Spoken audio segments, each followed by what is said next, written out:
Assalamu alaikum, fam. Hope you're doing fantastic. So, let's continue our reading of Friedrich Nietzsche. Pretty famous guy. I think it's very beneficial to get used to his talking style so that when you encounter a Nietzschean who's pretty sassy, you will kind of know how to deal with their personality a bit better, and you'll kind of see their perspective more, and you'll also see how many people like the idea of Nietzsche, but they have not actually read his works, but they want the credit for reading it, for like making it seem like they read his works, but they haven't. So that's why it's very beneficial to read what the German philosophers wrote, and also Nietzsche's writing style. And if you want to be a writer, right, whether you want to write comic books or you want to write for something, it's actually quite interesting to see his punchy style of the way he sets up his sentences and overall, and you kind of see the German mindset of this time period, right? And also, fun fact, Nietzsche had syphilis and went insane. So, and his sister was actually a psychopath and rewrote some of his works for the Third Reich. So, I mean, it's just, man, like, what a controversial figure. But let's continue, okay? We're on number 5, picking up on 17, okay?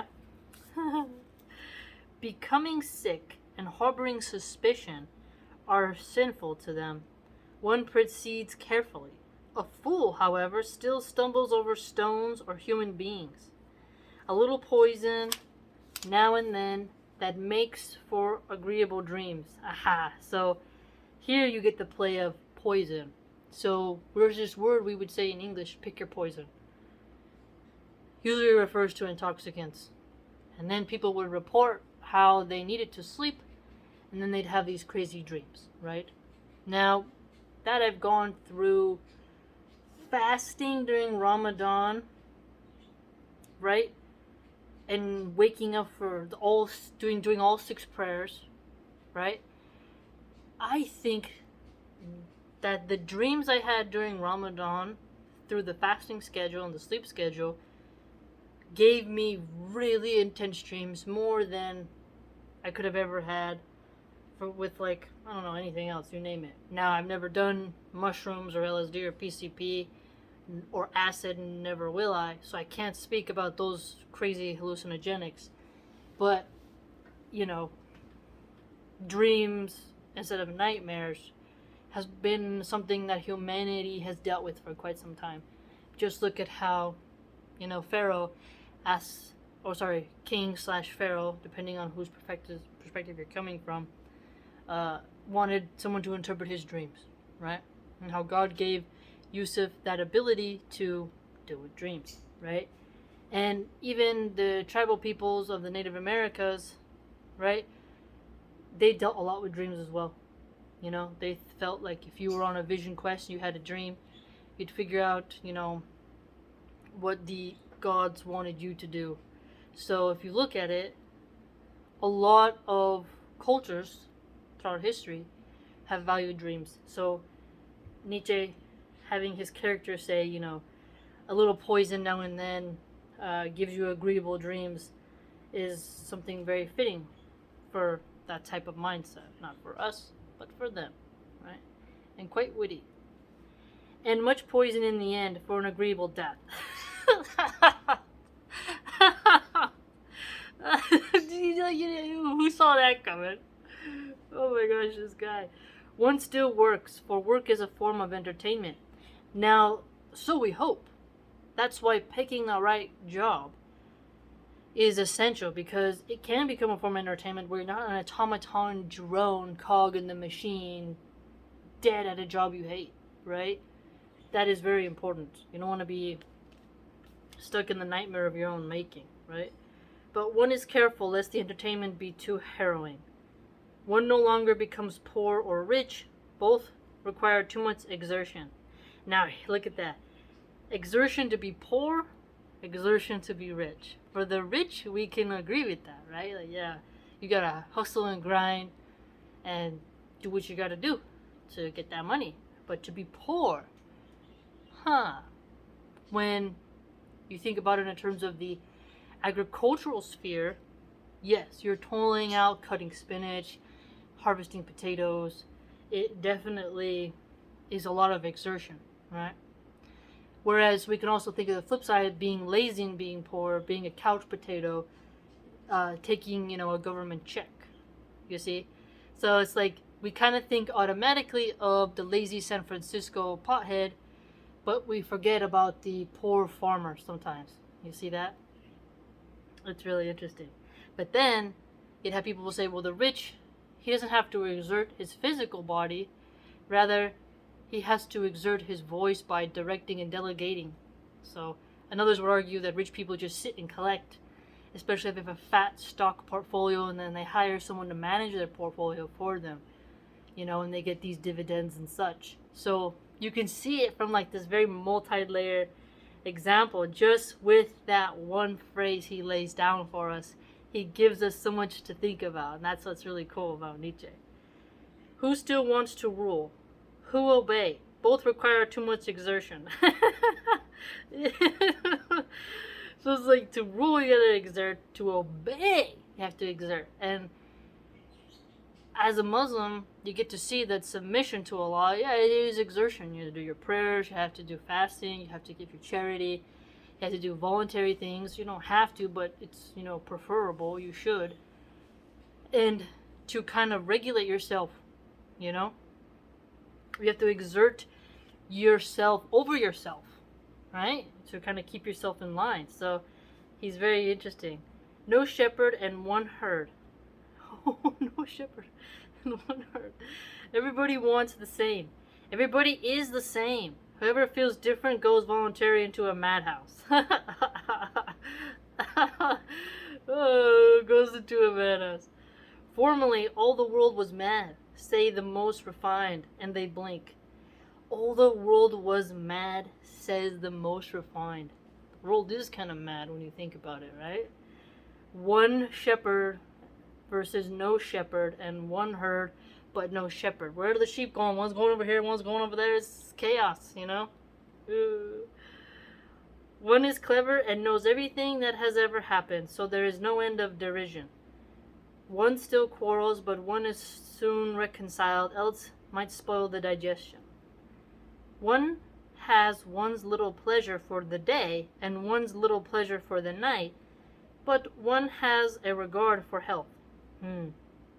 That's true. There's multiple ways you can play around with his, pleasure thing there, as in food or in intimacy. A little snack before breakfast, as they say, and a little dine in the night. But at the same time, one could say, for myself, you have a little cup of coffee, you have a little donut, that's your pleasure.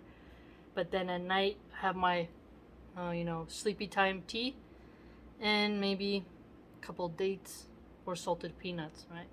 So everyone has a little treat, right? So he can mean it in the literal sense and figurative sense, right? We have invented happiness, says the last man, and they blink. Like, think about the blinking part, like, tick, tick. Oh, it's funny. Invented happiness. And here ended Zarathustra's first speech, which is also called the Prolugue, for at this point he was interrupted by the clamor of the light of the crowd. Give us this last man, O Zarathustra, they shouted. Turn us into these last men.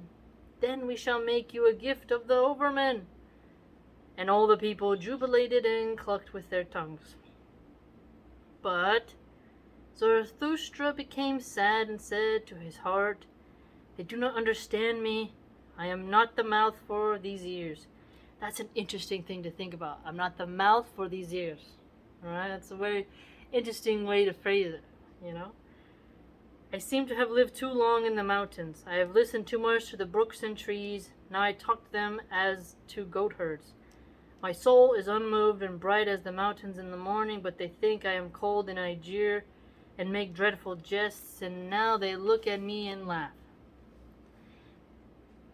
So this whole, think about that, like I spent too much time in the mountains, right? I speak to them as goat herds. So a goat herder, that could be also an insult but a compliment, because goat herder, people who have to deal with animals, they have a lot of patience most of the time, unless it's a factory farm. A factory farm is full of brutality and cruelty, right? But a good rancher, someone who has to spend time with the sheep, with the cows, with the chickens, some of them have more of a way of understanding the animal psychology and trying to get them to operate in the best manner, And when he says, listen to much of the brook and trees, when the tree's wind is blowing and when the water's flowing, your mind can relax and think and take the time to go through the nuances. Whereas if you're dealing with people who aren't around no noise, they don't escape and reflect, they don't pause and step into the white noise, but they're always in the chit-chatterer fast life, it's hard to get them to slow down. Whereas a goat herder, he's with his staff, and he's there, and he's thinking, because he has to think, but he also has to multitask and pay attention to what each individual animal is doing, while also scanning the perimeter for any coyotes, wolves, or, even some vicious hawks who might want to have some fun and take away a kid. A kid is a baby goat, So it's interesting how he words that. How they might perceive him as cold, right? And as they laugh, they even hate me. There is ice in their laughter. Ice in their laughter. Sort of like a whoo, penetrating, because the heat kind of like, it makes your sweat come out. It kind of roasts you, but ice kind of goes deeper into the marrow, it can feel. Like fire chars your skin first, but iceness numbs your skin and goes to like your bones, it feels like, making you entirely numb. And he mentions like they may hate me. Like, now you might be asking, well, they were delighting and they said they want this, but as he said, the Uberman is not something that is as easy to get. You have to overcome, I like that part where he says, whoever feels different goes voluntarily into a madhouse. So